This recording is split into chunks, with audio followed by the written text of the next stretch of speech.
নবীজি বলেছেন তিন কারণে মানুষের হায়াত কমে যায়। তিনটা আমল করলে, তিনটা বদ আমলে মানুষের হায়াত কমে যায়। দুনিয়ার জমিনে হায়াত কমে যায়, কমতে থাকে, হায়াতও কমে যায়, রিজিকও কমে যায়। বলতে পারেন হুজুর আমরা জানি হায়াত সীমাবদ্ধ, তাহলে হায়াত কেমনে কমে? নবীজি বলছেন, বুখারীর বর্ণনায় আবু হুরায়রা রাদিয়াল্লাহু তাআলা হাদিসটা বর্ণনা করেছেন, মানুষের কিছু নেক আমলের কারণে হায়াতের মধ্যে আল্লাহ বরকত দান করে, আবার বদ আমলের কারণে আল্লাহ পাক মানুষের হায়াতের মধ্য থেকে বরকত ছিনিয়ে নেয়, ওই মানুষটা দ্রুত দুনিয়া থেকে বিদায় নিয়ে চলে যায়। হায়াত নির্ধারিত, রিজিকও নির্ধারিত, কিন্তু আল্লাহ পাক এর মধ্যে বরকত রেখে দেয়। একটা উদাহরণ দিয়ে ভালো বুঝবেন। হালাল পথে কেউ ইনকাম করে মাসে 10,000 টাকা, হারাম পথে কেউ ইনকাম করে মাসে 50,000 টাকা। এই হালাল পথের ইনকাম করা ব্যক্তি দেখবেন মাস শেষে খেয়ে দিয়ে আরো 2,000 টাকা ইনকাম করে সেখান থেকে সঞ্চয় করতে পারে। 50,000 টাকা যিনি হারাম পথে ইনকাম করে, মাস শেষে তাকে আরো 10,000 টাকা ঋণ করতে হয়। কথা কন ঠিক কি না? তার মানে হালালের মধ্যে আল্লাহ বরকত রেখে দিয়েছেন, হারামের মধ্যে কোনো বরকত নাই। অজু করার সময় অজুর পানি যখন মুখে লাগাবেন একটি দোয়া পড়বেন, আপনার চেহারা নূরের মতো উজ্জ্বল হয়ে যাবে ইনশাআল্লাহ। আপনার চেহারা নূরের মতো উজ্জ্বল হয়ে যাবে। চেহারা থেকে ব্রণ, মেস্তা, কালো দাগ সহ যাবতীয় সমস্যাগুলো আল্লাহ তাআলা দূর করে দিবেন এবং আপনার রিজিকে বরকত হবে ইনশাআল্লাহ। আপনার দোয়াগুলো কবুল হয়ে যাবে। অনেকের চেহারা সুন্দর কিন্তু তাকাতে ইচ্ছে করে না, মনে হয় চেহারায় নুন নাই, কিন্তু অনেকের চেহারাই কালো কিন্তু দেখতেও ভালো লাগে। যেমন এই যে বেলাল হাবশী, চেহারা দিকে তাকালেই শান্তির সুবাতাস বয়ে আসতো। সাহাবীরা যার চেহারা দেখে অনেক প্রশংসিত করিয়েছিল এবং যার কলব স্বচ্ছ ছিল। প্রিয় ভাইরা আমার, অজু যখন আপনি করবেন, অজুর পানিতে যখন আপনার চেহারা ভিজাবেন, তখন অজুর পানিতে আপনি এই দোয়াটা 3 বার পরে, দুরূদ শরীফ 3 বার পরে ফু দিবেন। দোয়াটি হলো আল্লাহু নূরুস সামাওয়াতি ওয়াল আরদ, আল্লাহু নূরুস সামাওয়াতি ওয়াল আরদ।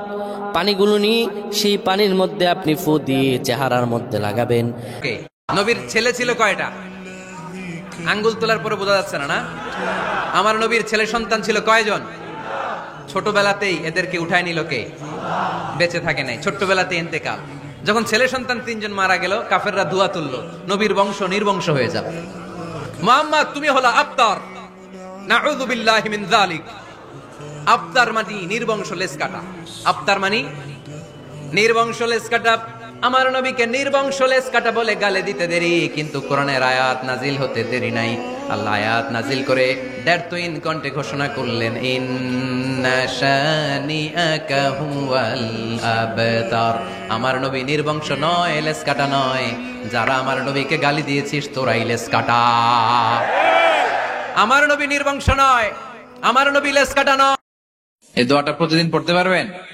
আমার সাথে আওয়াজ করে পড়েন, আল্লাহুম্মা ইন্না নাসআলুকাল জান্নাতা ওয়া নাউযু বিকা মিনান নার।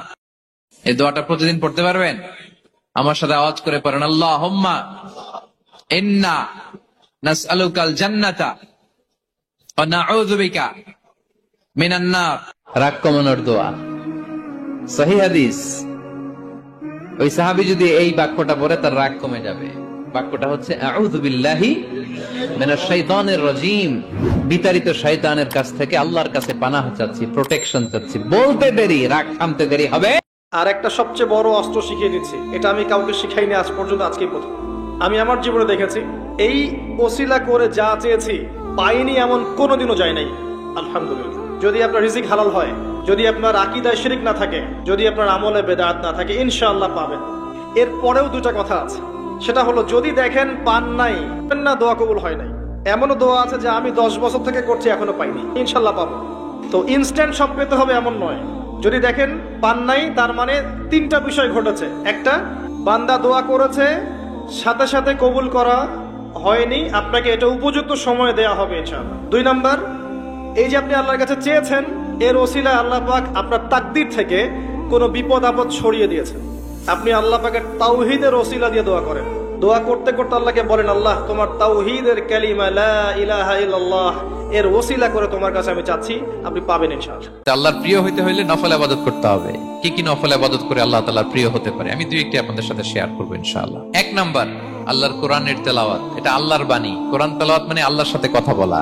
যখন আপনি কোরআন তেলাওয়াত করেন, কাইন্ড অফ আপনি আল্লাহর সাথে মুনাজাত করেন, মানে একান্ত আল্লাহর সিজদায় গিয়ে এই দোয়াটি যদি 10 বার পড়তে পারেন, দুনিয়ার মধ্যে এমন কোনো চাওয়া নাই যে আল্লাহ তাআলা আপনার কবুল করবে না। আপনি যা চাইবেন তাই দিয়ে আল্লাহ তাআলা আপনাকে সন্তুষ্ট করবে। এটা আমার কথা নয়, এই দোয়াটি স্বয়ং আল্লাহ তাআলা কোরআন আল কারীমের মধ্যে লিপিবদ্ধ করে দিয়েছেন। আমাদের জীবনে যত যাই কিছু বলেন না কেন, উদ্বেগ, উৎকণ্ঠা, বিপদ, পেরেশানি যা কিছু আছে বলেন, সব কিছু থেকে আল্লাহ তাআলা পরিত্রাণ দান করবে।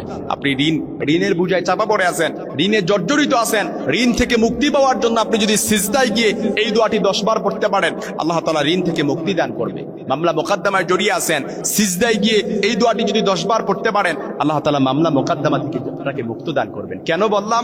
কারণ সিজদা হচ্ছে আল্লাহ তাআলার সবচাইতে আল্লাহ তাআলার নিকটবর্তী হওয়ার জন্য উত্তম মাধ্যম। কোরআন আল কারীমে আল্লাহ তাআলা বলেছেন, ওয়াসজুদ ওয়াক্তারিব, সিজদা দাও আর আমার নিকটবর্তী। আপনাকে যদি কেউ কষ্ট দেয়, চুপচাপ পবিত্র কোরআনের ছোট্ট একটি আয়াত আকাশের দিকে তাকিয়ে আপনি পাঠ করবেন, আল্লাহ এমন ফলাফল আপনাকে দিবে, আপনি দেখেই সন্তুষ্ট হয়ে যাবেন। সূরা ইউসুফের ৮৬ নম্বর আয়াতের লাস্টের অংশে আল্লাহ পাক বলছেন, ইন্নামা আশকু বাসি ওয়া হুজনি ইলাল্লাহ। আপনি আল্লাহ পাকের কাছে বিচারটা দিয়ে দিবেন, আল্লাহর হাতে বিচারটা ছেড়ে দিবেন। এই সূরাটা যে ব্যক্তি রাতের বেলা পড়বে, একটা বর্ণনা এসেছে যে দারিদ্রতা আপনাকে স্পর্শ করবে না। এই যে সুদ খাচ্ছে কি জন্য? টাকার জন্য তো নাকি? টাকা পয়সা ধন দৌলত করবেন, এই তো আপনার উদ্দেশ্য নাকি? এই জন্যই তো মায়ের সাথে জানা করছে, তাই তো? আল্লাহ বলছেন সূরা ওয়াকিয়া পড়েন, আপনার দারিদ্রতা দূর হয়ে যাবে। নবীর ছেলে ছিল কয়টা? আঙ্গুল তোলার পরে বোঝা যাচ্ছে না? আমার নবীর ছেলে সন্তান ছিল কয়জন? ছোটবেলাতেই এদেরকে উঠায় নিল কে? বেঁচে থাকে নাই, ছোট্টবেলাতে ইন্তেকাল। যখন ছেলে সন্তান 3 জন মারা গেল, কাফেররা দুয়া তুললো, নবীর বংশ নির্বংশ হয়ে যাবে। মুহাম্মদ তুমি হলো আবতার, নাউযু বিল্লাহি মিন যালিক। আবতার মানে নির্বংশ, লেজ কাটা। আবতার মানে নির্বংশ, লেজ কাটা। আমার নবীকে নির্বংশ লেজ কাটা বলে গালে দিতে দেরি, কিন্তু কোরআনের আয়াত নাজিল হতে দেরি নাই। আল্লাহ আয়াত নাজিল করে 1.5-3 কণ্ঠে ঘোষণা করলেন, ইন্না শানিআকা হুয়াল আবতার। আমার নবী নির্বংশ নয়, লেজ কাটা নয়। যারা আমার নবীকে গালি দিয়েছিস, তোরাই লেজ কাটা। আমার নবী নির্বংশ নয়, আমার নবী লেজ কাটা নয়।